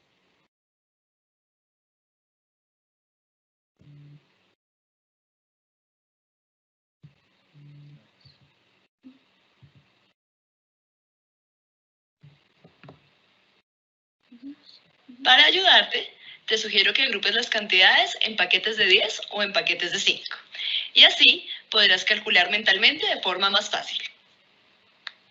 Entonces, si te propongo 25 más 16, podrías calcular 25 y descomponer el número 16 para hacer 10 más 6. Y así calcular 25 más 10 más 6 y obtener 41. Otra alternativa es usar las 2 decenas de 25 y agregar la decena de 16. Y luego trabajar con las unidades. Es decir, con 5 y 6 unidades puedo construir una nueva decena.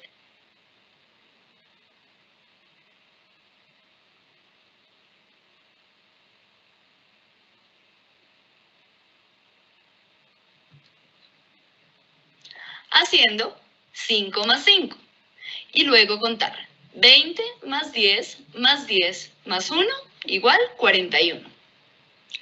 Existen otras posibilidades disponibles para ti. Te invito a descubrir qué estrategia te funciona mejor. Bueno, esto da cuenta del tipo de actividad que podemos realizar con los estudiantes. Si ustedes miran, todas esas actividades se modelan con material concreto y se le da la oportunidad a los estudiantes de hacerlo con material concreto muchas veces, no una sola vez, sino recurrentemente, y en ese proceso ellos irán consolidando. Vamos a pasar acá al tema de la multiplicación, porque la multiplicación es uno de los temas que más problemas genera. Es muy común que uno se encuentre en la escuela cuando llegan al momento de multiplicar, que el primer paso que damos es pedirle a los estudiantes para la semana entrante tráiganme la tabla del 2 aprendida de memoria. Y resulta que el aprendizaje de memoria de la tabla de multiplicación es un mal comienzo porque estrictamente hablando no es necesario. Hay que empezar primero por comprender qué estamos haciendo con la multiplicación y a punta de ejercitarse los niños van a ir aprendiendo las tablas de multiplicar. Es más, es bueno construir con ellos las tablas de multiplicar a partir de ejercicios concretos que podemos realizar. Entonces, básicamente, aprender de memoria no garantiza comprensión, sino todo lo contrario a menudo, porque le evita al estudiante llegar a las comprensiones de lo que queremos. Es importante visitar todos los significados de la multiplicación. Es importante, y ahí está en mayúsculas, manipular la multiplicación. A la derecha vemos estrategias de manipulación de la multiplicación. Esta, por ejemplo, es un ejercicio con torres en los cuales los estudiantes van poniendo 0 veces 2, 1 vez 2, 2 veces 2, 3 veces 2 y lo van armando con fichas, con piedras, con dados. Hay muchas formas de hacerlo y de paso va construyendo las tablas de multiplicar de esa forma. Y hay que aprender a resolver problemas de forma flexible con la multiplicación antes de pensar en la automatización. Ustedes ven allí una cuadrícula que es la mejor forma de presentar las tablas de multiplicación. La presentación de tablas de multiplicación tabla por tabla es nefasta porque no le permite al niño ver una serie de patrones y regularidades que tiene la tabla de multiplicar. Cuando uno utiliza esta tabla de multiplicar integrada y la construye con ellos, porque con fichas y con diferentes objetos de manipulación concreta la podemos construir, se ganan dos cosas. Una, ellos comprenden qué significa la tabla de multiplicar y dos, lentamente van adquiriendo estrategias para, cuando no se acuerdan de una pareja de multiplicación, cómo recuperarla a partir de una estrategia, porque ellos ya saben cómo hacer la tabla de multiplicar. Y los métodos convencionales al final, esto es poner verticalmente los factores que quiero multiplicar, eso se deja para el final cuando el estudiante ya de forma flexible es capaz de hacer multiplicaciones. Estas fichas reflejan, y sobre esto no vamos a entrar en el detalle, pero lo tienen en los documentos que van a poder bajar, muestra todos los sentidos diferentes que tiene la multiplicación y que hay que visitar con los estudiantes utilizando material concreto. A la izquierda hay una ficha que es muy interesante porque permite reconstruir todas las tablas de multiplicar desde la idea de área, que es una de las interpretaciones, y en un juego de ir dibujando cuadritos y rectángulos de diferente dimensión y contando los cuadraditos que hay dentro de cada gran segmento, puedo reestructurar, rehacer, reconstruir, construir la tabla de multiplicar con los niños. Ellos lo pueden ir haciendo. Entonces van a quedar con la idea de qué es lo que significa multiplicar. Y este es uno de los puntos críticos normalmente en la primaria. Bueno, sobre preguntas, no sé si tengo un problema acá con la pantalla y no me he actualizado, pero en general varias de las preguntas que aparecen tienen que ver con cómo se lleva esto a grupos numerosos y si solo funciona en grupos pequeños.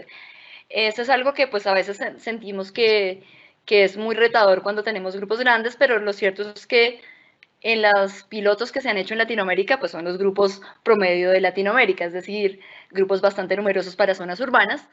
Y la clave está en generar el ambiente apropiado para lograrlo, y eso vale para esto, para cualquiera de las estrategias que hemos visto en las otras áreas de STEM, y es generar, por ejemplo, rutinas, es generar una buena gestión de aula, organizar el aula, tener unas rutinas asociadas al uso de materiales, que si no están primero como instaladas, va a ser difícil sin duda, pero una vez se instalan los aulas se pueden autorregular también como si fuera una aula más pequeña. Entonces, no es que no se pueda, sin duda sí se puede, y tenemos varios casos en Latinoamérica que son ejemplos, pero lo importante es que ustedes generen el ambiente necesario para eso. Entonces empiecen a trabajar fuertemente con rutinas, qué hacemos cuando trabajamos en equipo, qué hacemos con el material, quiénes levantan el material, quiénes entregan el material. Y bueno, claro, hay un trabajo previo como de organizar todo el material, si hay que recortar cositas o conseguir tapas de botellas, pero lo hemos visto, por ejemplo, en zonas rurales o periurbanas, las familias suelen ser muy colaboradoras en temas de, por ejemplo, material reciclable. Entonces, tapas de gaseosas plásticas hay un montón y con eso se pueden hacer grandes actividades, o les podemos pedir a los papás que nos ayuden a recortar si queremos tener figuras geométricas.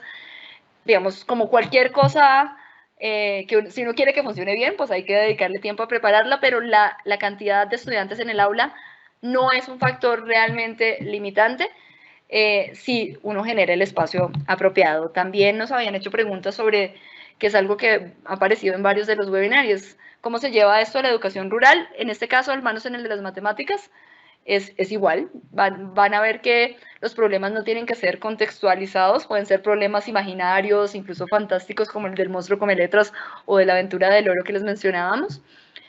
Y pues la diferencia puede ser que en lugar de tapas de gaseosa se utilicen piedras o semillas como objetos para contar, por ejemplo, pero realmente las matemáticas es el lenguaje universal y es en el que nos entendemos todos. Entonces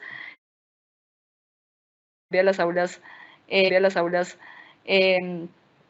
rurales son más pequeñas, entonces no debería ser problema la cantidad de estudiantes. Y este tipo de aproximaciones sirven también para trabajar en aulas multigrado, cuando trabajamos, por ejemplo, primero y segundo al tiempo, porque podemos trabajar una misma situación, pero con números diferentes. Los niños más pequeños trabajan con números hasta 10, por ejemplo, y los otros entre 10 y 100 o algo así. Eso nos puede servir para hacer la diferenciación en el aula. Voy a revisar lo que tengo de preguntas. Bueno, mientras vamos revisando otras preguntas, este código QR, los que puedan escanearlo, lleva directamente al material completo de la presentación para que lo puedan descargar. Más adelante, cuando volvamos a preguntas, lo vuelvo a poner para que tengan la posibilidad de escanearlo. Hemos tenido algún problema con la conexión a internet, de modo que hemos perdido algunas de las preguntas de ustedes. Aquí nos las están transcribiendo, entonces vamos a ir tratando de responderlas en el camino. Es claro que en esta presentación no podemos abordar todos los elementos que se enseñan en matemáticas, no estamos entrando a las fracciones, a los decimales, a cantidades de cosas, al pensamiento algebraico, al pensamiento numérico, al pensamiento aleatorio, al pensamiento variacional, porque pues los tiempos no dan. Simplemente lo que queremos ilustrar y el mensaje más profundo que queremos pasar es que las matemáticas son muy importantes en educación STEM. Si eso no se desarrolla bien, el resto no va a funcionar, y esa idea de que el niño se sienta exitoso haciendo matemáticas es fundamental, pero que sea exitoso y además competente. Es dos aspectos que hay que cuidar y hay que lograr desarrollar en nuestros estudiantes. Y lo que sí es crítico es que en Latinoamérica, dado los resultados, y no estoy hablando de la clase de ninguno de ustedes ni del salón de ninguno de ustedes, globalmente no lo estamos haciendo bien. Estaba revisando las respuestas que ustedes nos dieron a la encuesta inicial, respondieron bastantes, y me alegra mucho que una gran mayoría trabaja con material concreto. Ojalá realmente profundicen en la utilización de material concreto, porque es fundamental en ayudarle a los niños a comprender por un lado y por el otro a sentirse exitosos haciendo matemáticas, lo cual es fundamental. Vamos a pasar muy brevemente a dos aspectos de la investigación, como para redondear esto que les hemos contado, cómo lo ve la investigación. La investigación habla que la competencia en matemática depende de 5 factores diferentes. Primero, la comprensión conceptual. No basta aprender a hacer sumas mecánicamente, tengo que comprender qué es eso de sumar y en qué condiciones y contextos lo aplico, y eso es bien importante. Toda la manipulación concreta bien manejada ayuda a desarrollar comprensión conceptual. Un segundo elemento es la fluidez de procedimientos. Y la fluidez de procedimientos depende de algo fundamental, que el estudiante tenga muchas formas de hacer algo. Entre más formas o caminos tenga el estudiante para hacerlo, más fluido es y más probable es que lo pueda realizar. Un estudiante que solo sabe hacer las cosas de una sola forma, en el momento que no le cuadró, hasta ahí se varó. Un estudiante que sabe muchas formas de hacerlo es como quien tiene una caja de herramientas con muchas herramientas diferentes y puede sacar una u otra herramienta de acuerdo a lo que necesita. Desarrollar el tema de los problemas matemáticos. En muchos libros se presenta como problema matemático un ejercicio en palabras, y hay que separar las dos cosas. Un ejercicio en palabras es como el que vimos de Pedro con sus balones, que le pasó unos balones a María. Eso es un ejercicio en palabras. Un problema matemático es una situación mucho más compleja, mal estructurada, que puede tener información que sobra, que puede tener información que falta y que tiene varias posibles soluciones. Ese tipo de incertidumbre, de ambiente incierto, es al que tenemos que enseñarle al estudiante a aproximar, que es la vida cotidiana. Los problemas de la vida cotidiana no nos llegan estructurados. El razonamiento adaptativo, que tiene que ver con algo fundamental que se insiste en matemáticas, y es siempre que un estudiante dé una respuesta, nunca se la validemos como sí o no, sino preguntémosle por qué lo hizo así y cómo lo justifica. La justificación matemática es fundamental entre las competencias matemáticas.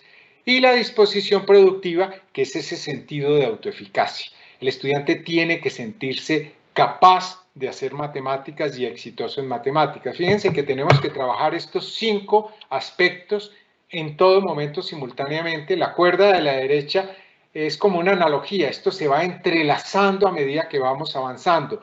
No es que un día le trabajemos a una cosa, al otro día a la otra cosa, sino sistemáticamente le estamos trabajando a todo en paralelo. 3 principios centrales. En matemáticas nada está consolidado hasta que se hace muchas veces. Si un estudiante logró hacer una vez algo, significa que todavía le falta hacerlo muchas veces más para que consolide esos aprendizajes. Uno segundo es desarrollo de automaticidad, y eso se logra con mucha ejercitación. La ejercitación es importante, y ahí es donde viene el truco de proponerle al estudiante muchas actividades diferentes que lo lleven a ejercitar una cierta habilidad en muchos contextos diferentes. Y el tercero es desarrollo de fluidez. Y fluidez ya sabemos que es disponer de muchas estrategias diferentes para poder resolver una situación particular. Vamos a revisar algunas recomendaciones que son interesantes. Esto viene de un portal inglés que es bien interesante. Bueno, los invitamos, si pueden leer en inglés, a revisar los documentos originales de la fundación, el Education Endowment Foundation. Es una fundación inglesa del Reino Unido que se dedica a, digamos, a revisar la evidencia disponible para dar recomendaciones para el mejoramiento escolar, digamos que tienen diferentes áreas, y han producido 2 reportes para la educación en matemáticas en lo que ellos llaman el estado clave 1 o la etapa clave 1 y 2. La etapa clave 1 sería la educación inicial hasta quizás primero, segundo de primaria, y la otra más o menos hasta como a los 12 años, más o menos 12, 13 años. Entonces ya hemos hablado de algunas de esas y a manera de resumen nos gustaría como decirles cuáles son las recomendaciones.